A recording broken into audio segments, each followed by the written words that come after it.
Hello বন্ধুরা, the garden life চ্যানেলে তোমাদের সকলকে স্বাগত। বেশ কিছুদিন আগে তোমাদের এই পদ্ম গাছটার একটি ভিডিও দেখিয়েছিলাম।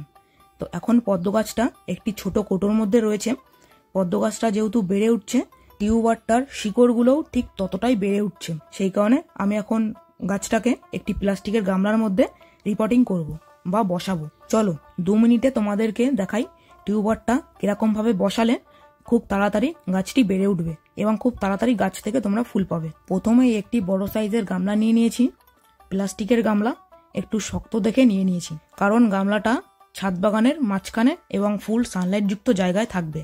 রোদ, জল, বৃষ্টি সব উপেক্ষা করেই গামলাটা ছাদে থাকবে। গামলাটা রোদ, জল, বৃষ্টি সবার সাথেই যুদ্ধ করে থাকবে, সেই কারণে একটু ভালো দেখে গামলাটা নিয়ে নিয়েছি। এবং তোমরাও পদ্ম গাছ বসানোর সময় একটু ভালো দেখে গামলা নিয়ে নেবে।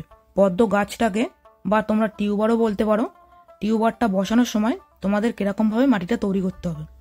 প্রথমে কাদামাটি নিয়ে নেবে। আমি কাদামাটিটি সংগ্রহ করে রেখে দিয়েছিলাম একটি প্লাস্টিক ভরে, তো সেখান থেকে নিয়ে নিয়েছি।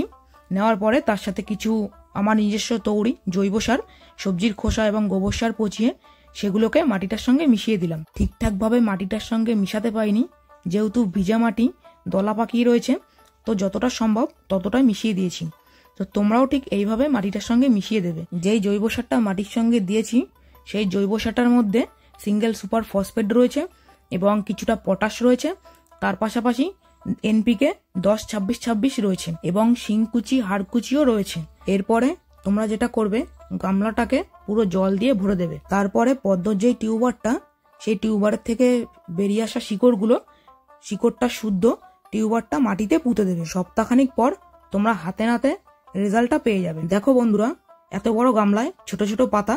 আশা করছি পাতাগুলো কদিন পরে আরো বড় হয়ে যাবে, যেহেতু বড় জায়গায় দিয়েছি, এতদিন ছোট জায়গায় ছিল, সেই কারণে বেড়ে উঠতে পারিনি। এখন অপেক্ষায় রইলাম ফুল পাওয়ার আশায়। দেখা যাক কবে ফুল দেয়। এই গাছটার সম্বন্ধে আরো যাবতীয় যা আপডেট আসবে তোমাদেরকে ভিডিওর মাধ্যমে দেখাতে থাকবো। তো বন্ধুরা, আজকের ভিডিওটা এতটাই। ভিডিওটি ভালো লাগলে লাইক করে দেবে। চ্যানেলে নতুন হয়ে থাকলে সাবস্ক্রাইব করতে ভুলবে না। দেখা হচ্ছে তোমাদের সাথে পরের একটি নতুন ভিডিওতে। ততক্ষণের জন্য টাটা সবাইকে।